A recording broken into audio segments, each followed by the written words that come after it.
The neon sign outside Crimson Nights flickered erratically, casting alternating shadows of red and darkness across the wet pavement. I pulled my jacket tighter as I approached the entrance, my heels clicking softly against the concrete. The bass from inside the club thrummed through the walls, vibrating in my chest like a second heartbeat. My name is Luna Reeves, and at 5'2" and barely 100 pounds, I've spent my entire 28 years being underestimated. Tonight would be no different, except for how it ended. Before we jump back in, tell us where you're tuning in from, and if this story touches you, make sure you're subscribed, because tomorrow, I've saved something extra special for you. The bouncer stood like a monument in the doorway. Marcus "Tank" Rodriguez was legendary in downtown Phoenix, a former heavyweight boxer whose mere presence could end disputes before they started. 6'5", easily 300 pounds of muscle and attitude, with arms like tree trunks crossed over a chest that could double as a billboard. His shaved head gleamed under the club's exterior lights, and a scar ran from his left temple to his jawline, a souvenir from his fighting days that only added to his intimidating presence. "ID," he rumbled without looking down at me, his voice like gravel in a cement mixer. I reached into my small purse, fingers automatically finding the worn leather wallet that had traveled with me through 3 continents and more dangerous situations than most people could imagine. As I handed him my driver's license, our eyes met for the first time. Tank's expression shifted from bored professionalism to barely contained amusement. He held my ID up to the light, making an exaggerated show of examining it, then looked back at me with a grin that revealed gold-capped teeth. "Luna Reeves," he read aloud, his voice carrying easily to the small crowd gathered near the entrance. "Says here you're 28, but you look about 16, Mia." The Spanish endearment dripped with condescension. "You sure you didn't steal Big Sister's ID?" Laughter rippled through the waiting crowd. A group of college guys in expensive polo shirts snickered, and even some of the women smiled at my expense. I felt heat rise in my cheeks, but kept my expression neutral. I'd learned long ago that reacting to mockery only fed the fire. "It's my ID," I said simply, extending my hand to take it back. Tank held it just out of reach, his grin widening. "You know what, Nina? I don't think so. This is a grown-up establishment. We serve real drinks to real people. Maybe try Chuck E. Cheese down the street. I hear they have juice boxes." The crowd erupted in laughter. Someone pulled out their phone and started recording. I could see the gleam of anticipation in their eyes, hungry for social media content. At my expense, the familiar weight of humiliation settled on my shoulders like an old, unwelcome friend. "I have every right to enter this establishment," I said, my voice steady despite the burning in my chest. "I'm of legal age, and I'm not intoxicated." Tank laughed, a booming sound that seemed to echo off the surrounding buildings. "Rights? Pequigga, the only right you have is to turn around and go home to your coloring books."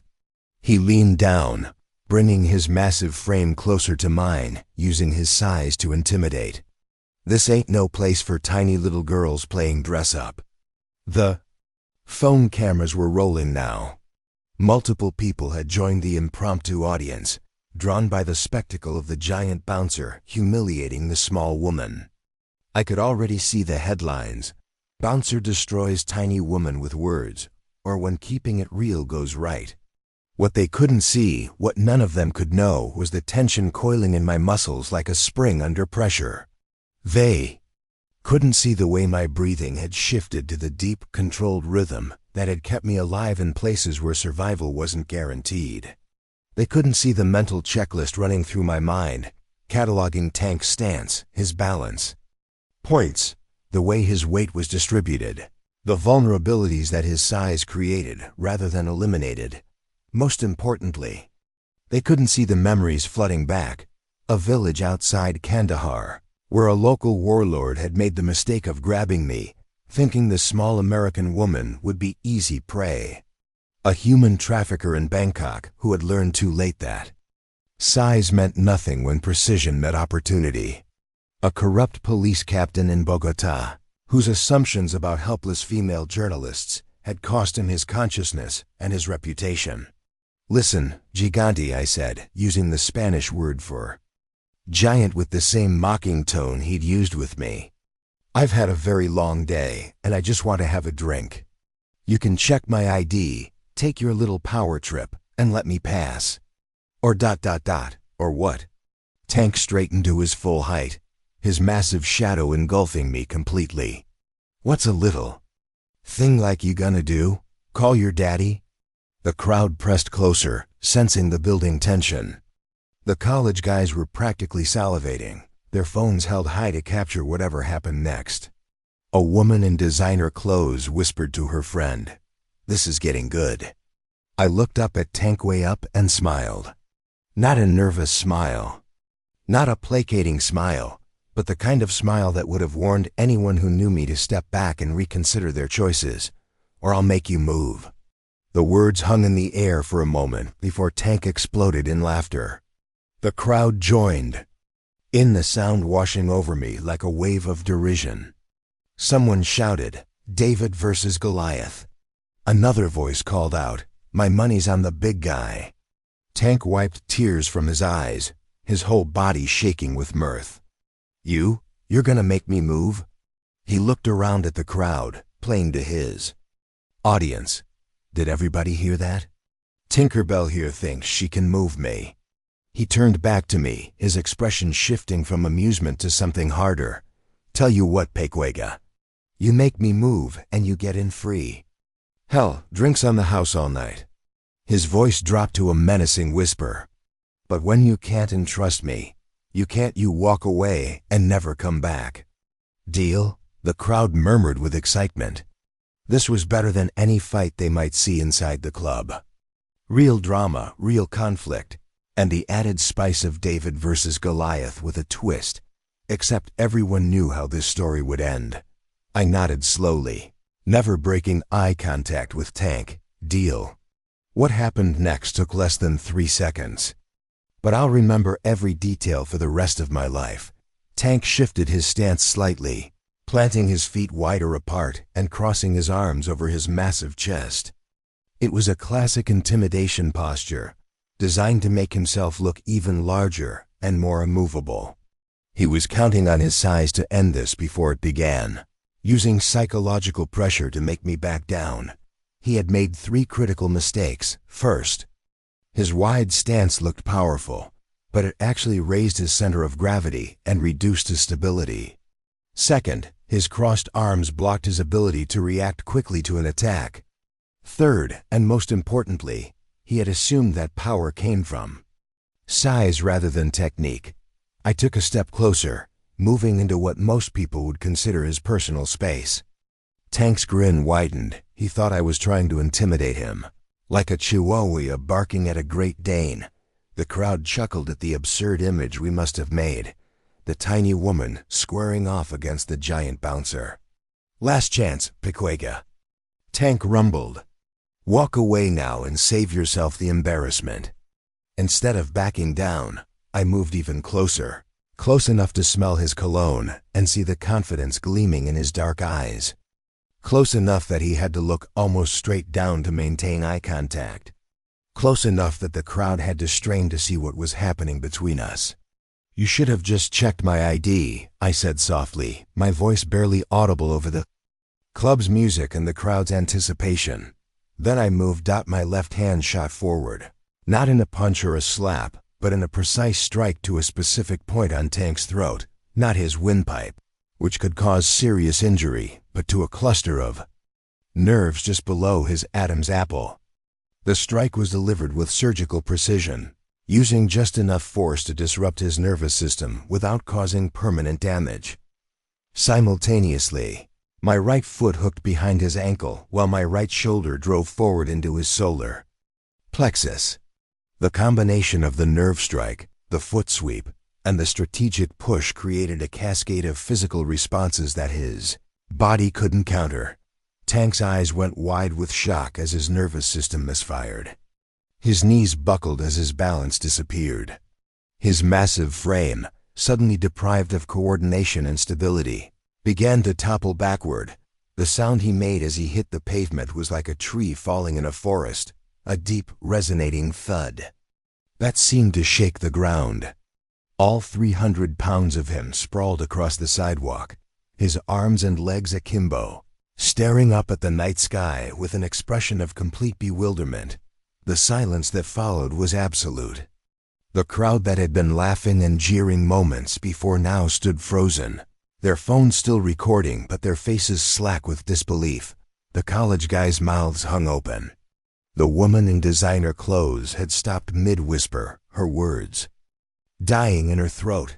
I stood over Tank's prone form, not breathing hard, my hair barely mussed.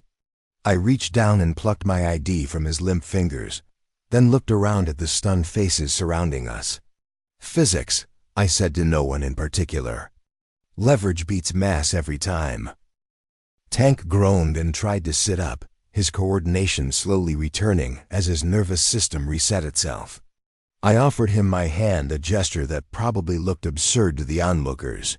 The tiny woman helping the giant man to his feet, he stared at my outstretched hand for a long moment, then grasped it and allowed me to help him stand.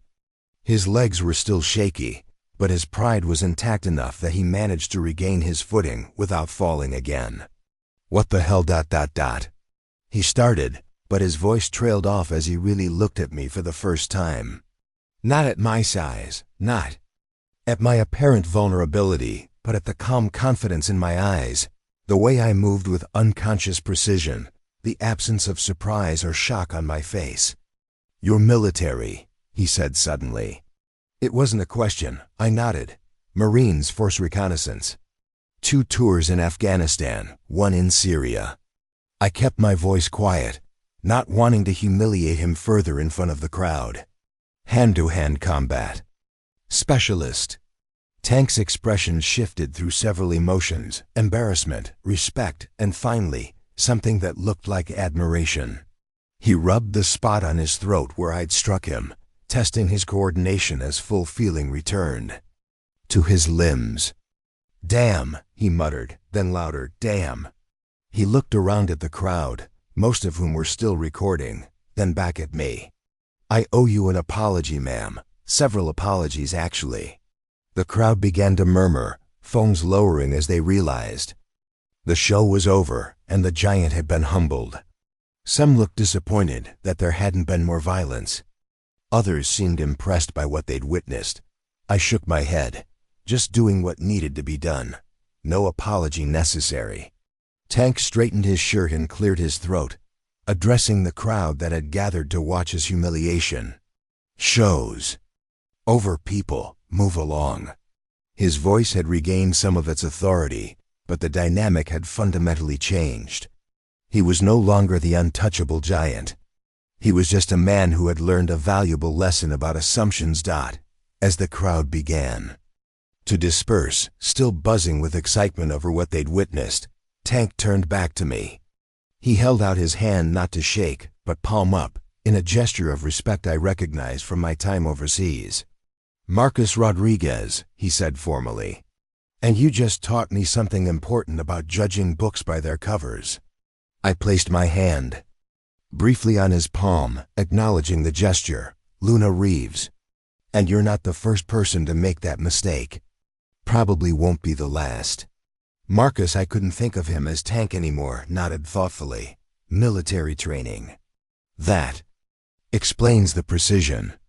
I've been in fights where guys just swung wild, trying to use brute force. What you did, that was surgical.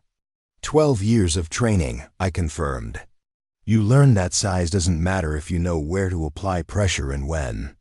He gestured toward the club entrance, stepping aside with a formal bow that was only slightly mocking.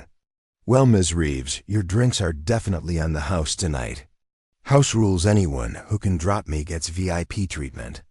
I smiled and walked toward the entrance, then paused. Marcus, for what it's worth, you weren't wrong about this being a grown-up establishment. But being grown-up isn't about size. It's about how you handle yourself when you realize you've made a mistake.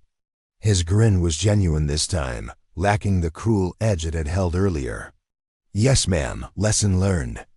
As I walked into Crimson Nights, I could hear him greeting the next group of patrons with considerably more respect than he'd shown me. The bass thrummed louder inside, and the lights were dim enough that I could finally relax my hypervigilance.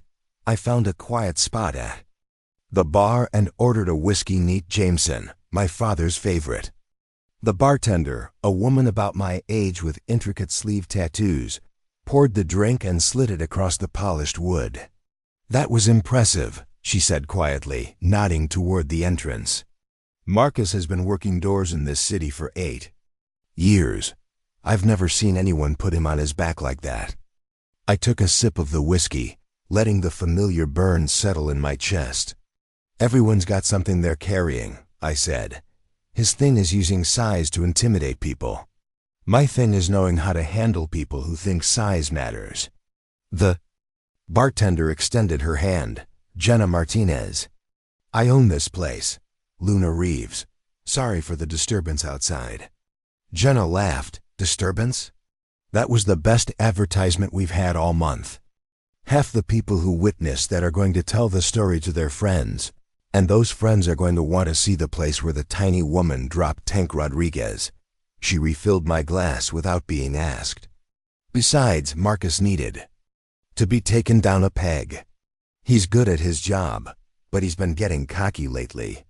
I nodded, understanding the dynamics of small businesses and the delicate balance between effective security and customer service. He's not a bad guy, just got comfortable being the biggest fish in a small pond. And you're what, exactly? Military contractor? Bodyguard? Freelance journalist, I said, which was the truth, if not the whole truth. I write about conflict zones, human trafficking, places where being small and underestimated can be an advantage. Jenna raised an eyebrow. That explains the combat training. Also explains why you didn't lose your cool out there. Most people would have been intimidated into leaving. I thought about all the places I'd been, all the dangerous men I'd encountered who had made the same mistake Marcus had made tonight. The difference was that in those places, the stakes had been life and death, not just wounded pride and social media embarrassment. I learned a long time ago that backing down from bullies just encouraged them, I said. Sometimes you have to make a statement. Well, your statement is going to be all over social media by morning, Jenna warned. Hope you're ready for some attention. I pulled out my phone and checked my social media accounts. Already, videos of the encounter were appearing with captions like, "Tiny woman destroys giant bouncer," and "When keeping it real goes wrong." The view counts were climbing rapidly, but as I watched the videos, I realized something interesting was happening in the comments. Yes, there were the usual trolls and keyboard warriors making jokes about Marcus's humiliation. But there were also comments from women sharing their own stories of being underestimated, dismissed, or intimidated. Veterans talking about the importance of proper training over brute force. Martial artists explaining the techniques I'd used and praising the precision of the execution. You know what? I said to Jenna, I think I'm okay with the attention. Over the next hour, I found myself in conversations with other patrons who had heard about the incident outside.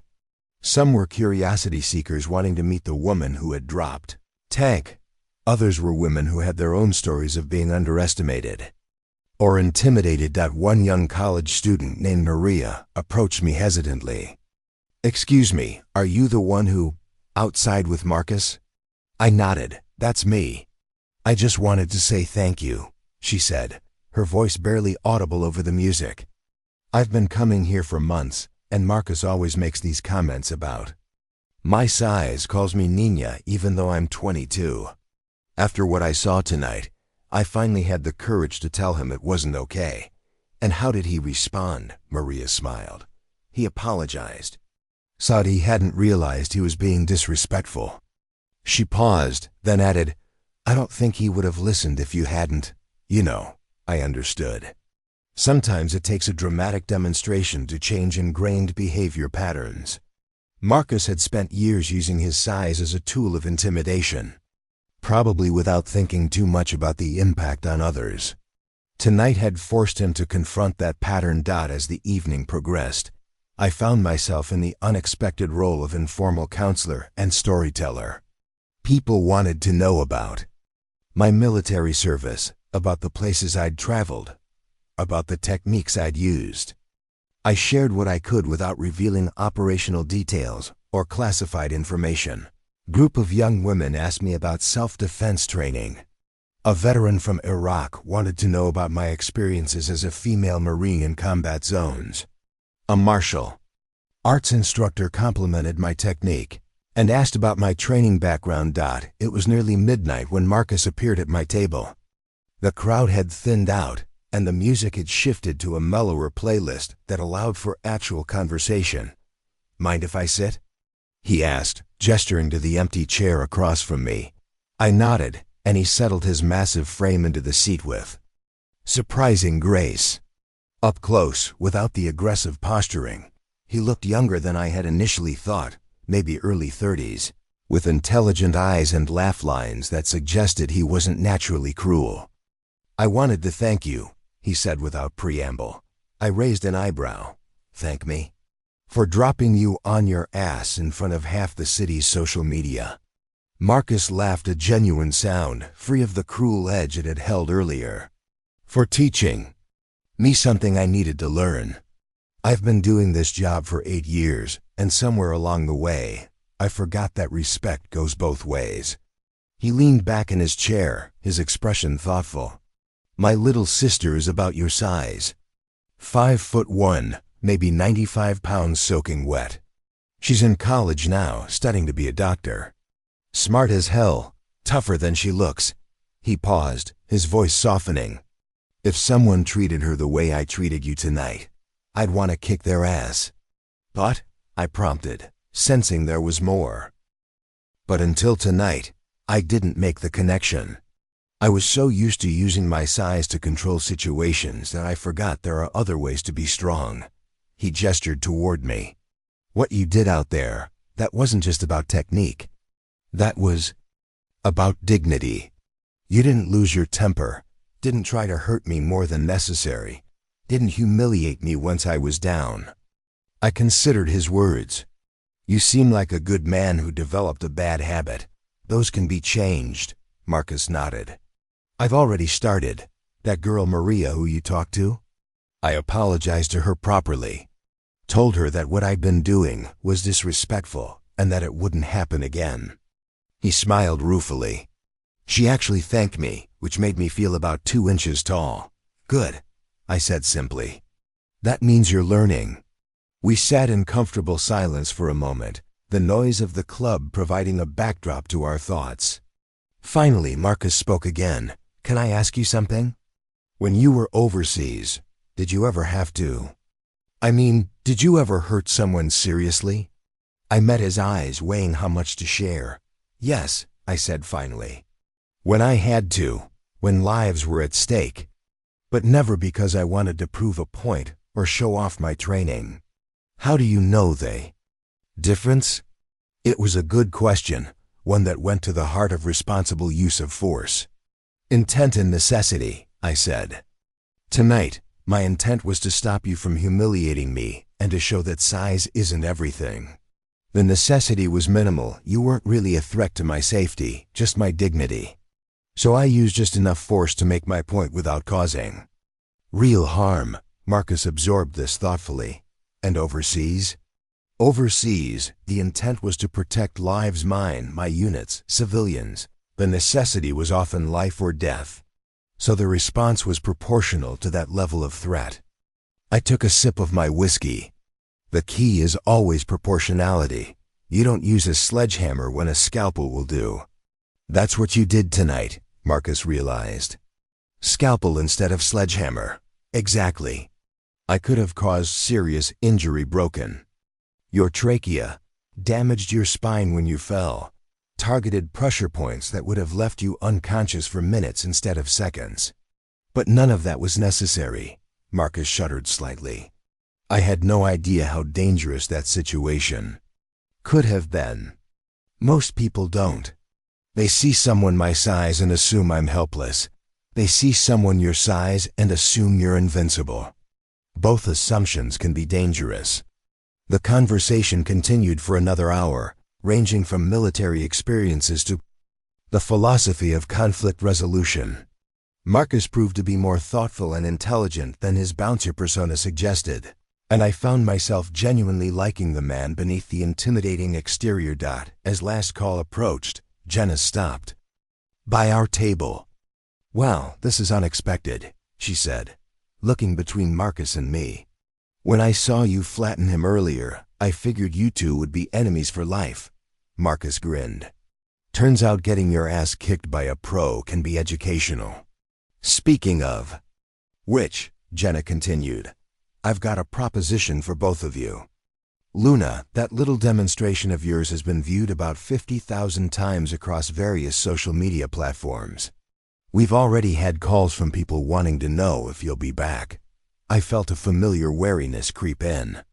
"I'm not looking to become a sideshow attraction." "Not what I'm suggesting," Jenna assured me. "But what would you think about teaching some self-defense classes?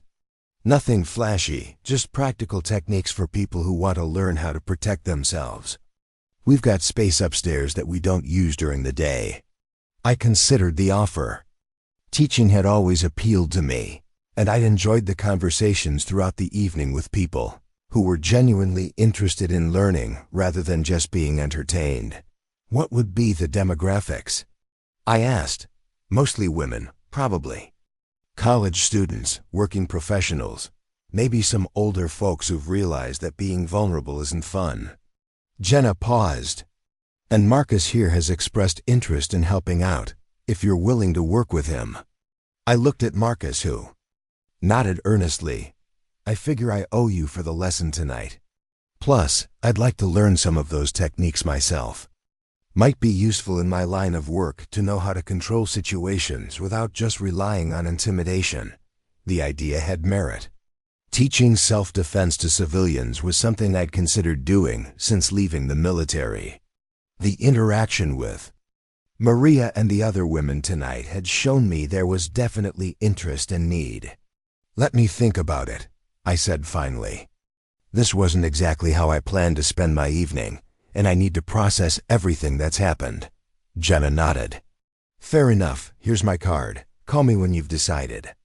As the club began its closing routine, Marcus walked me to the door. The sidewalk where our confrontation had taken place looked normal now. No sign of the drama that had unfolded there hours earlier. "Luna," Marcus said as I prepared to call a ride. "I know I said it already, but I really am sorry about earlier. And not just because you could probably kick my ass 6 ways from Sunday." I smiled. "Apology accepted, Marcus. But don't sell yourself short. You're tougher than you think, just in different ways than you realized." My ride arrived, and as I got into the car, Marcus leaned down to the window. "If you decide to do those classes, I'd be honored to help. I think I've got some learning to do about what real strength looks like." As we drove through the quiet Phoenix streets, I reflected on the evening's events. What had started as a simple attempt to have a drink had turned into something much more significant, a teaching moment, a learning experience, and possibly the beginning of something new. My phone buzzed with notifications. The videos of the incident were still spreading, accompanied by increasingly creative captions and commentary. But as I scrolled through the responses, I noticed something encouraging. The conversation was shifting from simple entertainment to discussions about assumptions, stereotypes, and the various forms that strength could take. A message from my editor appeared. "Saw the video. Want to write about it? When assumptions meet reality angle." I considered the offer as the city lights streamed past the car window. There was definitely a story here, not just about the physical confrontation, but about the broader themes of underestimation, respect, and personal growth that had emerged from it. By the time I reached my hotel, I had made 2 decisions. First, I would write about the experience, but I would focus on the aftermath rather than the confrontation itself, the conversations, the learning, the potential for positive change that had emerged from an initially negative encounter. Second, I would call Jenna in the morning and accept her offer to teach self-defense classes. Marcus had been right about one thing. There were different kinds of strength, and helping others discover their own capabilities seemed like a worthy way to use the skills I'd developed. As I prepared for bed, I caught sight of myself in the bathroom mirror. 5'2", 100 pounds, looking exactly as unremarkable as I had when I'd approached the club hours earlier. But something had changed in my reflection, a confidence perhaps, or a sense of purpose that hadn't been there before, I thought. About my father, who had taught me that true strength wasn't about dominating others, but about standing up for yourself and helping others do the same. Tonight, I had honored that lesson in a way I hadn't expected. Tomorrow, the videos would continue to circulate, and I would probably become a minor internet celebrity for a few days. But beyond the temporary fame, something more important had happened. Minds had been changed, assumptions had been challenged, and possibilities had been created. Marcus would return to work with a new understanding of his role and his impact on others. Maria and women like her would have a little more confidence in standing up for themselves. And I would have found a new way to use my skills in service of others. Sometimes the most important victories are the ones that nobody sees coming. Not even you. As I drifted off to sleep, I could still hear the sound of Marcus hitting the pavement, followed by the absolute silence that had greeted the impossible sight of the giant felled by the tiny woman. But what I remembered most clearly wasn't the moment of impact. It was the moment afterward, when he had taken my offered hand and allowed me to help him to his feet. That, more than any technique or training, was what real strength looked like. And tomorrow, I would begin teaching others the same lesson.